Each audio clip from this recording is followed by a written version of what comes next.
ಮಾಡಿದ್ವಿ ನಾವು. ಅದು ಪೇಮೆಂಟಿಗೆ ಸಾಲೋದಿಲ್ಲ ರೀ ಮಾಸ್ತರ್ಗಳು ಸರಿಯಾಗಿ. ಪೇಮೆಂಟ್ ಅಲ್ಲ, ಅಲ್ಲಿ ಸ್ಕೂಲ್ ಡೆವಲಪ್ಮೆಂಟ್ ಆಗಿರ್ಬೋದು, ಮಕ್ಕಳ ವೈಜ್ಞಾನಿಕ ಮನೋವೃತ್ತಿ ಬೆಳೆಯೋದಾಗಿರ್ಬೋದು, ಮಿನಿಮಮ್ ಬರೆಯೋಕೆ ಓದಾಗರ ಬರುವಂಥದ್ದಾಗಿರ್ಬೋದು. ಬಿಸ್ವಿಟ ಕೊಡ್ತಾ ಇದ್ವಿ ರೀ ಅಂತ ಹೇಳ್ತಾ ಇದ್ದಾರೆ. ಕೊಡ್ರಿ, ಏನು ತಪ್ಪಿಲ್ಲ. ಸಾಕಷ್ಟು ಟ್ಯಾಕ್ಸ್ ವಸೂಲು ಮಾಡ್ತೀರಿ. ನಿಮ್ಮ ಸರ್ಕಾರ ಇವತ್ತು ಜದ್ದು ಅವ್ರ ಸರ್ಕಾರ ಇರಲಿ, ಮೋದಿಯವ್ರ ಸರ್ಕಾರ ಇರಲಿ, ನಡೆಯೋದನ್ನ ಟ್ಯಾಕ್ಸ್ ಮೇಲೆ.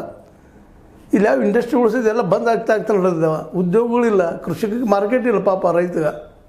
ತಾ ಬೆಳೆದನ ಮಾಡ್ದನ ಎಲ್ಲ ಇದೆ. ಹೌದು, ನೀವು ಕೂಡಿಸಿ ಇನ್ನೂ 2 ತಿಂಗಳಷ್ಟು ಇಡೀ ದೇಶಕ್ಕೆ ಅನ್ನ ಹಾಕುವಷ್ಟು ಅನ್ನ ಬೆಳೆದ ನಾವು.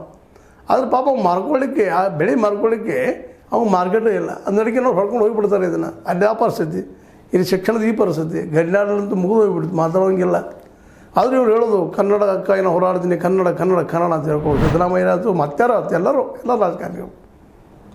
ಈಗ ನೋಡ್ರಿ, ಉಸ್ತುವಾರಿ ಸತೀಶ್ ಅವ್ರು ನೋಡ್ಕೊಂಡು ಬಂದಿದ್ದಾರೆ. ಇಷ್ಟೊಳಗೆ ಅದನ್ನು ಛತ್ ಹಾಕಿಸ್ಬೇಕಾಗಿತ್ತು ಬೆಳಗ್ಗೆ ಆಳದ ಶಾಲೆಯಾಗ. ಮೇಲೆ ಛತ್ತಿನ ಹಾಕಿಸ್ತಾ ಇಲ್ಲ. ಇವೆಲ್ಲನೂ ಆಗಬೇಕಾಗಿದೆ. ಯಾಕೆಂತಂದ್ರೆ ಇದೇನು ಇವರು ಯಾರೂ ರಾಜಕಾರಣಿಗಳು ತಮ್ಮ ಮನೆಯಿಂದ ಹಾಕುವಂಥದ್ದು ಏನೂ ಅವಶ್ಯಕತೆ ಇಲ್ಲ.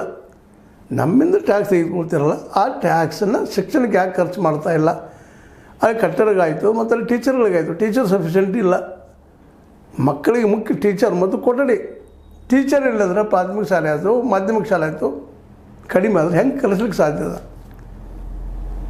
ದುಡ್ಡಿದಂಥವ್ರು ತಮ್ಮ ಮಕ್ಕಳೆಲ್ಲೋ ಕಲಿಸ್ತಾರೆ. ಪ್ರೈವೇಟ್ದಲ್ಲಿಟ್ಟು ಅಲ್ಲೇ ಇಲ್ಲಿ ಕಲಿಸ್ತಾ ಇದ್ದಾರೆ.